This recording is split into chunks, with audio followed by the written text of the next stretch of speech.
Hello friends, SimPilot here. Welcome back to another Microsoft Flight Simulator tutorial. This is the third part of our Airbus A320 tutorial. As you see in the background, we are nicely cruising at 26,000 feet and following the flight plan we created in the previous video. So what we are going to do today is we are going to look how we program the approach page of the MCDU, and we will perform an ILS approach to runway 30 at Copenhagen Airport. Before we jump into the cockpit, I want to show you one of the programs I use as a side program. This program is called Little Navmap. It's a free program, connects to the simulator without any problems, and as you see, our flight plan we created in the last video is already in here, and you can track your flight. What is nice about Little Navmap is it gives you the top of descent calculation, so I exactly know where to start my descent to safely be at the desired altitude for my approach into the runway 30, which is here. Also, you get a bunch of other information, like when you hover over to the runway, you will get the frequencies as you see there, the elevation, and the localizer heading. Oops, sorry about that. It keeps tracking back to the aircraft. What I was saying. Localizer frequency, localizer heading, which is 299, and the glide slope angle, which is 3 degrees for that runway. Also, you get the weather information for the airports, and you can search for different airports over here, and it will show you the information of that airport under here. So this is a very comprehensive program. I won't be able to explain all the functions in this short video, but just wanted to point this out if you guys are interested in using it, because it supports the SIDS and stars that we are using. It tracks your flight and captures the waypoint, and also calculates your top of descent, which is very handy, which is missing in the Microsoft Flight Simulator at the moment. So I will put a link to the download page for this 2.6.0 beta version of Little Navmap if you are interested in downloading, and I think there is a new revision, but you can check it for yourself. So back to the simulator and into the cockpit. As you see, we are cruising at 26,000 feet, and we are 157.5 miles away from the next waypoint, which is, I think, second to last before our star. And I'm not sure if my ND is updating that distance. Looks like it's got stuck there. So I don't know what's going on with my displays. We will look into that, and hopefully it will not be a problem, because I don't want to lose the display functionality, but it looks like it is not changing. And let's see here, 286. Yeah, airspeed is moving, but not in here, so there must be something causing this. I will investigate that later. And changing the, yeah, the barometric pressure changes, so we will see. So what I was saying, distracted a little bit, sorry about that. Approach page. So when you go to the performance and go to the next phase, and one more, and this is the descent, and it's going to bring the speed down to 240, and we can change this, but I'm not sure if it's functioning at the moment. So this is the approach page. Based on the information we put in here, it's going to give us the landing speed and the approach speed. And what is important is the approach speed, because we can manually manage the landing speed. It's not gonna change. It is calculated based on our landing way and the flaps configuration, and we are going to do full flaps today. Okay, so we need to plug in this information, and this is where little Navmap comes in handy one more time. So the QNH information for Copenhagen Kastrup Airport is, according to military information, 1010 hectopascals, and I think this is only accepting hectopascals at the moment. If you put the inches mercury, it will spit out a crazy approach speed, if I'm not mistaken. So 1010. The temperature is 20 degrees Celsius at Copenhagen, so 20, and the wind information is 086 at 5 knots. So 086 at 5, plug that in there, and the transition altitude is 5,000, but I don't think it's gonna make a huge difference. So this is how you program the approach page. The only thing that's left here is the minimum decision altitude or decision height. Remember this information from our G1000 tutorials. It is found on the approach chart, which I have to pull in here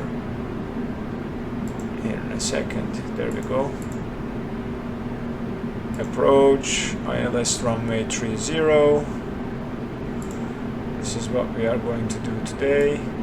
And if we go down, what is going on? We can go away. Okay. If we go down for category C and D aircraft, which is Airbuses and 320s and 330s, the decision altitude is 222, and the decision height, which is in the parentheses, is 214. So let's plug that into the MCDU. Decision altitude is 222, and the decision height is 214. Alright, so this is how you program the approach page.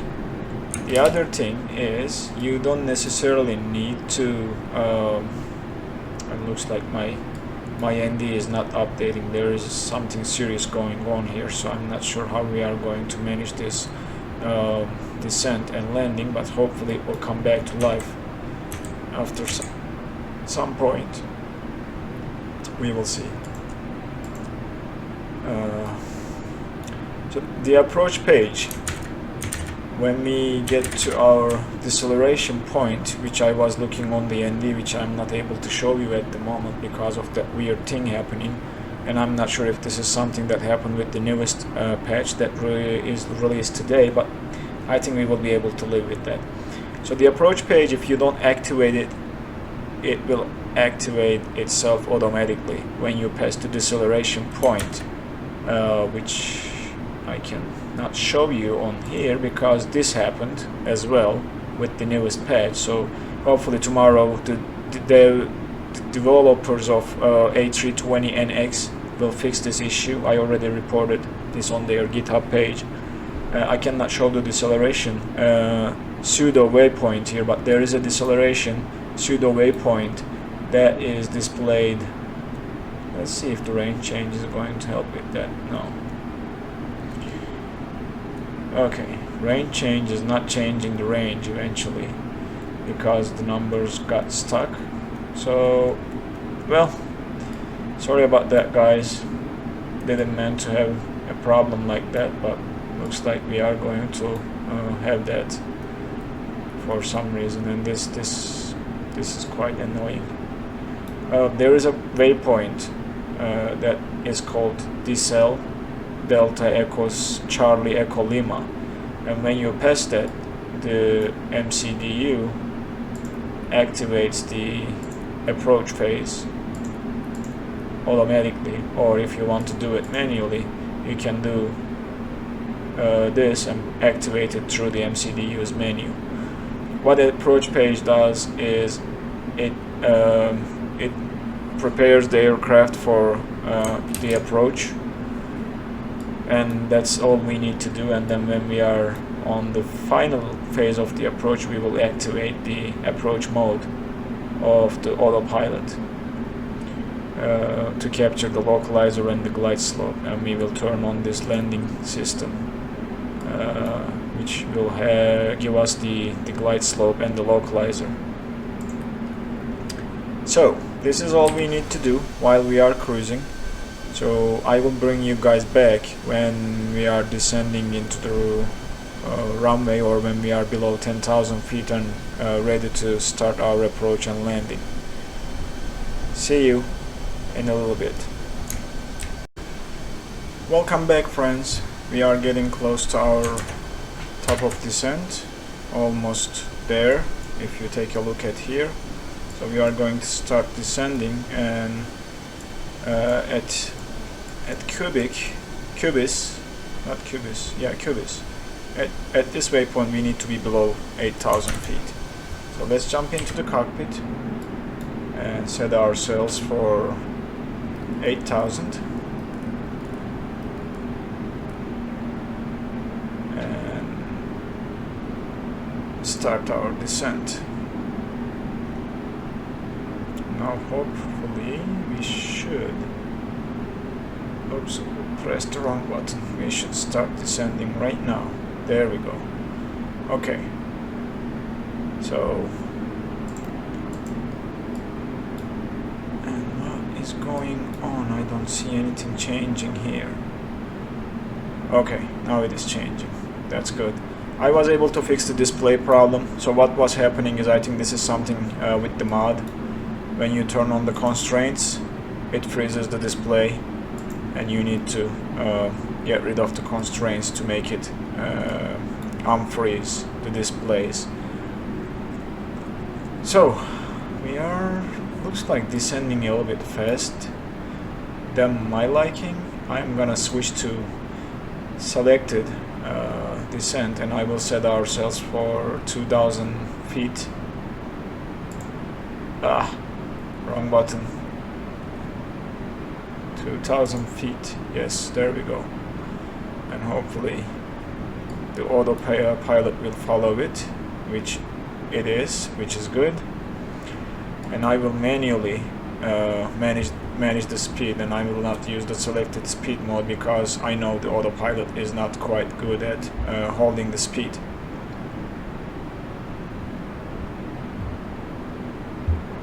So let's check the little Navmap. We are almost 33 nautical miles away from this waypoint, Cubis.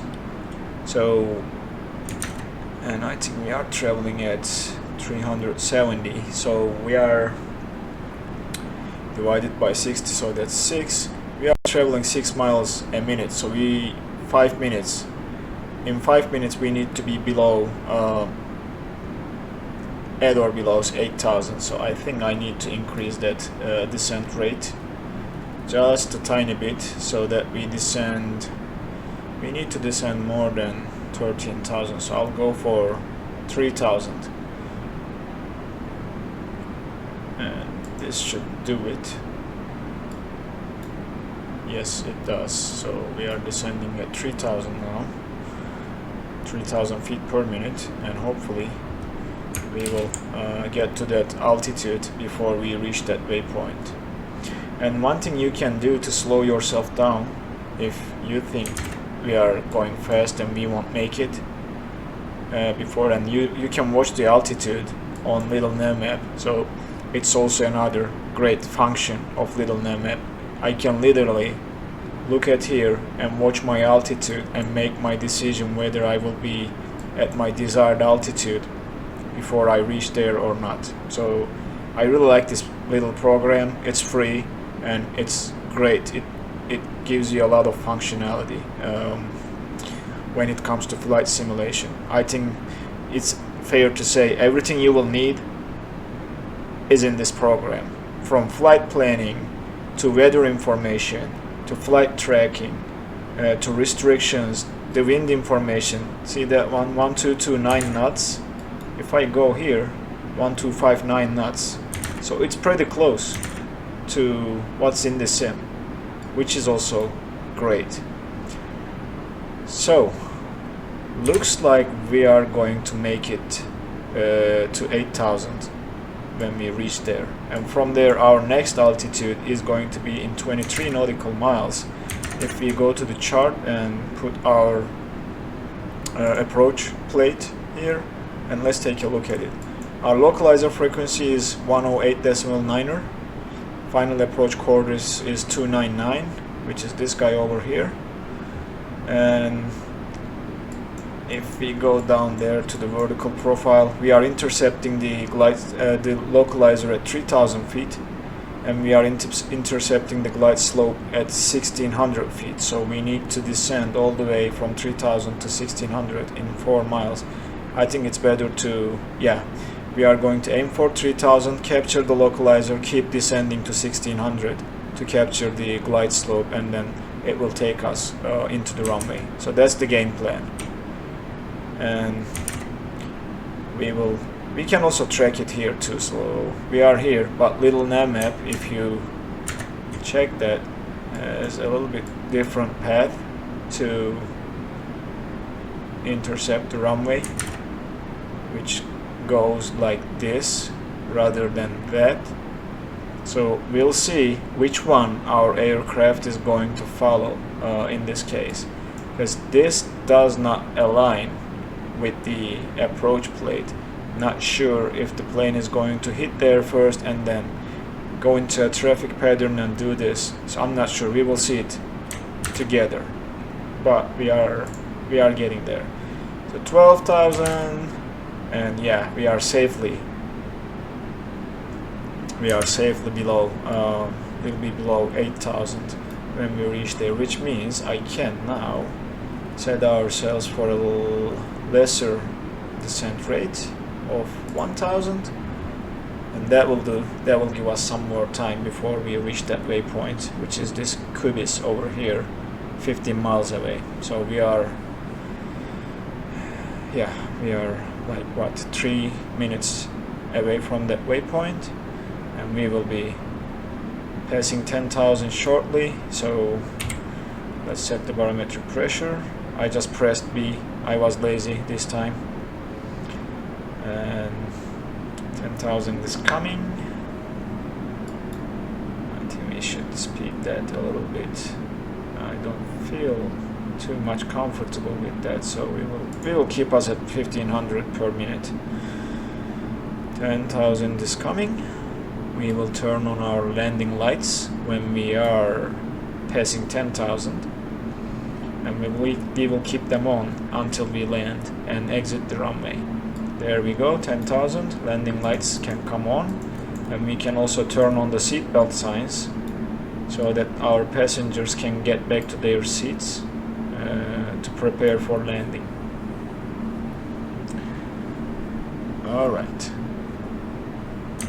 So what's gonna happen is we are still 30 miles away. So I might edit this part of the video and bring you guys back when we are almost ready to capture the localizer. I don't know. We'll see.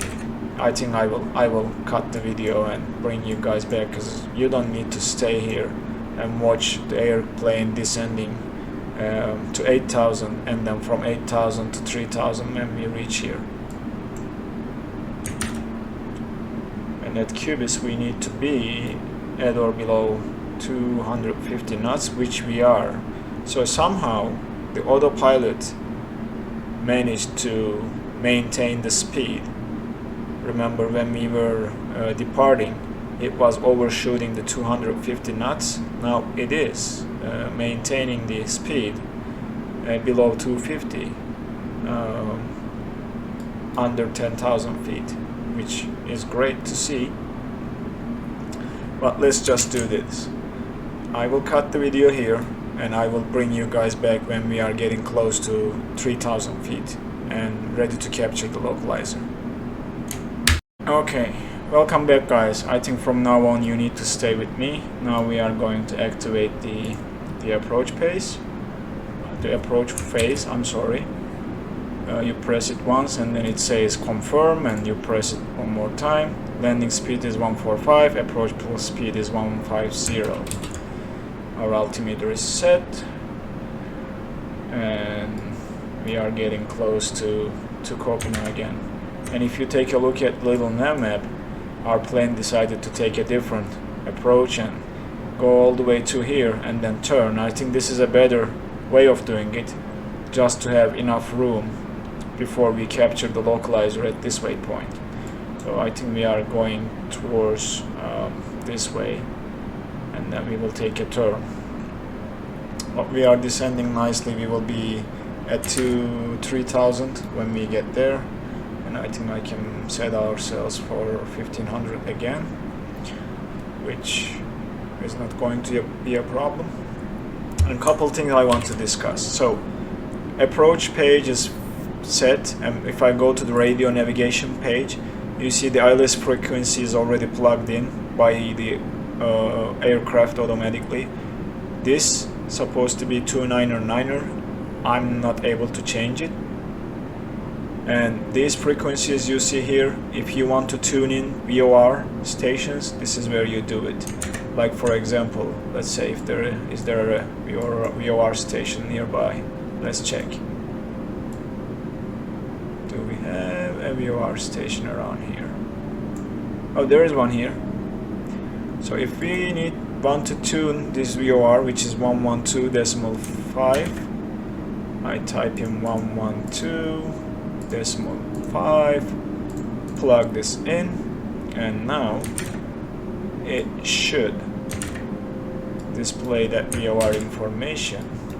If I flick this switch to VOR 1, see there, it is saying KAS 16.2 miles. So I can track that VOR perfectly, which is the Kastrup VOR, which is the DME for Kastrup Airport in Copenhagen. And the other thing is, if you switch to here, you see your relative position to that VOR. Remember from G1000 tutorial, this line comes to the middle. That means you are perfectly aligned with that VOR. So just wanted to show that as a side thing when we are getting close to our approach into runway 30. So looks like we have some constraints on the road, and the aircraft is following them as far as I can tell, or it is just following the approach speed. Not sure, because I cannot see the flight plan. Oh, I can see the flight plan page now. Interesting. Okay, any speed restrictions here? No, 3000. I don't see the speed restrictions. I don't know, maybe they are not displayed. But from there we are going to descend to 1600, which we are at 3000, so we can set ourselves for 1600. And remember, to go to 100 increments you need to click to that. I need to go there. We need to click to this black section, and then now we can set the hundreds. Okay, looks like we are making that turn into, well, I don't know if this map aligns with, because we are here, so not sure about this. Oh, actually, yeah, it's aligning. It is okay. We are going to take this route to there. So that's cool. That's okay. We can decrease the range to see it better on the ND. So this is our initial approach fix. If we look at the chart, over here, OY. Oh, hold on. That is not the initial approach fix. That is, I think, somewhere here. I need to close this and see where that waypoint is, which I cannot see. Okay, never mind. Yeah, we are going directly to this waypoint, I believe. Are we? Yeah, the maps confused me a little bit, but we can turn on the approach mode. I'm going to pass there at 3000. I'm going to wait, and then I will start deploying the flaps. When we make that turn, we will be landing with flaps 3. Actually, I can drop flaps 1 right now because we are at that speed, and that will slow us down, which will also slow the aircraft down to flaps 2 speed, which I will also do right now, which will bring us to the next level of flap speed. Let's arm the spoilers. Let's set our auto brakes so that the aircraft starts braking when it touches the ground, which I selected the medium. We don't need to do max, we have plenty of runway length. And let's turn on the approach mode now and extend one more level of flaps, which will bring us to 150, which is our approach speed, if you remember. And then the landing speed is 145, if I'm not mistaken. But before extending the last stage of flaps, I am going to deploy the landing gear. So let's see now what is displayed here. Speed, glide slope, localizer, Cat 3, single. That means, and we can turn on the LS and see. So this magenta diamond is our localizer, the other one is our glide slope, and as you see, we captured the glide slope and we are descending now. Very good, very good. So now it is time to do this. Let's do this, and there you go. Landing gear is coming down. I like this wheel, by the way. I wanted to do this for a long time, but I was forgetting about it. So landing gear is deployed. Let's jump into the cockpit and last stage of flaps. And perfect.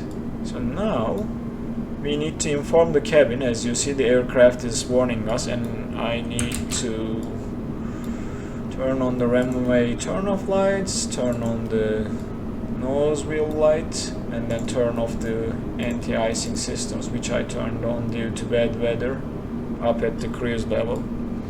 And let's inform the cabin. Hold on everybody, we are landing. Perfect. So as you see, the aircraft is following the glide slope perfectly. You see the runway up ahead. Now, what's happening? Okay. Alright, I am getting ready to take control. Wish me luck, guys. I hope I don't mess this landing. We will see. Do I have poppy lights? Yes, I do, right there. So I think it's better to keep ourselves a little bit closer to the instruments. I think it is time to disconnect the autopilot. Now it's my plane. We are following the glide slope and coming in nicely. We will see how I will manage this landing. After touching down, I will engage the reverse thrust and slow us down, exit the runway and stop somewhere there to wrap up the video. I'm not going to keep you guys while I'm taxiing to the gate. So let's focus on landing right now. Pretty straightforward approach. No crazy winds. It's 10 knots. It's nothing for this aircraft. 10 knots is not going to throw an Airbus A320 around. We are coming down. We are a little bit low. Let's pull the nose up a little bit and get ready to flare. Very nice, Very nice. Very little corrections here. Okay.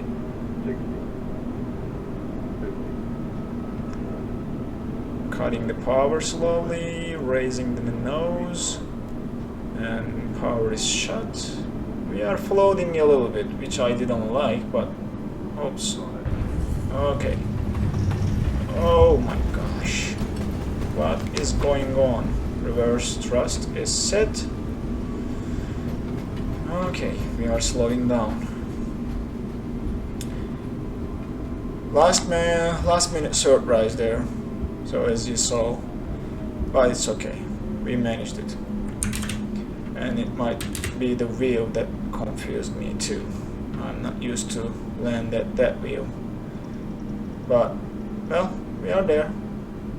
We made it. We made it. We made it. And we can pick one of these gates though. I think we can. Why not? Let's just swing around. And in the meantime, retract the flaps. Turn off the landing lights. We are out of the runway. Bring the strobe back to auto. Bring the nose light to... Oops. And we can swing like this. If I'm not messing anything here.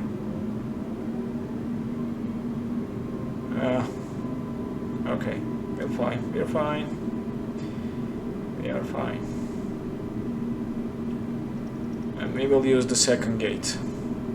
Let's just do it slowly so that we don't mess things up too much. That yellow line is what I need to follow. Cut the power because we have enough right now to get us to the gate.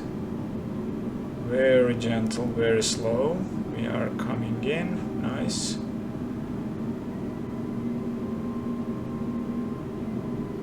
Okay, center that line, and now we should be fine, just like this. Too close, maybe, to the gate, but we are here. So, there you have it guys, this was the Airbus A320 for you. We managed to land. We had probably a crosswind hit. Last minute that threw us a little bit to the side, which I wasn't happy about, but we can turn off the flight director now. We can turn on the APU so that we can turn on off the engines. But this is it. So give me a thumbs up if you liked the video. So the next video I was planning to do the 747-8, but I think after the last patch it has some problems and I'm gonna wait until those problems are fixed. But I think we can still go ahead and do the cockpit layout and buttons and panels and the systems and what is working, what is not, and maybe just do the flight management computer programming because they have nothing to do with the autopilot. The more issues I want to see more is around the autopilot when you are flying. It has some weird behavior which I didn't want to do during a tutorial. If that happens, that might be a bad experience, but we will see what we can do.